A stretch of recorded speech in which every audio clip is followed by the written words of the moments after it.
you doing? How you feeling? Also, what are you doing? What are you feeling? It's a theme that's been happening a lot actually in sessions recently. This what are we doing kind of connected to how we are feeling, and those things intertwining to shape our body and our movement. So in a lot of our sessions recently, it's been really fascinating, and I wanted to share in video form some of the realizations that have been coming up from that. One of which kind of feeds into the other. A client realizing that some of his postural patterns are, well, most clients end up realizing that their postural patterns are very deeply ingrained from things that they've realized or been taught early in life, like how to stand up straight. It kind of goes too far. Any of my former dancers, they have leftover ways of being that they were taught at a young age that are still floating around in their bodies. So do I. So does Molly.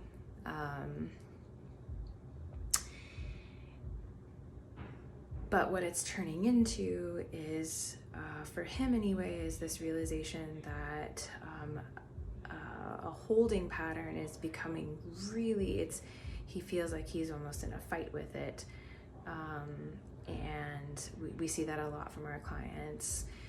Things that are kind of determined as or labeled as gripping or not holding together or not stable at all on the other end of the spectrum are ways in which we're told this is how we keep control, or ways in which feelings of being scattered or kind of all over the place can also manifest themselves physically in our bodies, because we feel like we aren't stable. This has filtered into other conversations about forcing ourselves into shapes or into movements that don't fit our bodies, and it's just like completely not necessary. I share in our newsletter this month and have been sharing, it's been coming up a lot in sessions recently as well. This is why we have so many props and take time to manipulate the equipment during sessions, so that from one side to another, which almost none of us are, pretty much none of us are, I'm always reluctant to say any kind of absolute, but it's quite rare to be symmetrical.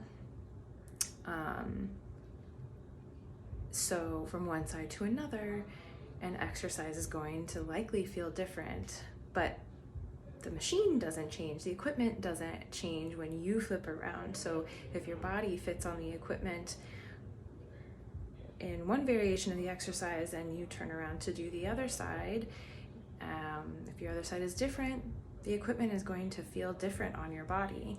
So we take the time to not force your body onto the equipment, but instead prop your body, use props, use a little bit of magic to make your equipment fit the body. I got into several conversations recently about how certain types of clothing look better on certain body types than others. And so sometimes fashion really fails us, because whatever might be fashionable right now doesn't necessarily look good on every single body type. And so what are our options out there? It's the same example, to find cool fashion that actually looks good fits our body, versus trying to cram our body into the latest trend.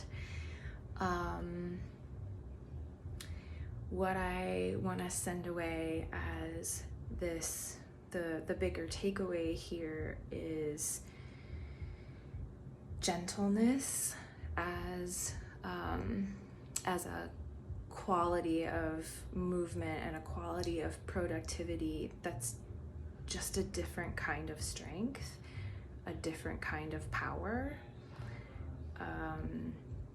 Instead of gentleness being the antithesis to productivity or to power or to strength. Just like there are different kinds of qualities of movement, there's like really fast and jagged and sharp and staccato, same thing as different qualities of sound.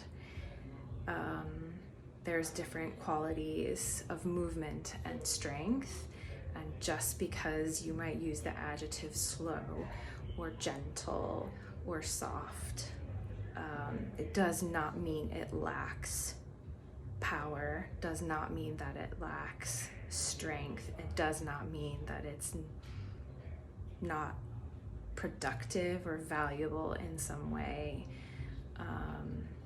I would argue that being more connected to your movement by slowing down and practicing lots of different qualities of movement is more productive than just going hard in one way all the time.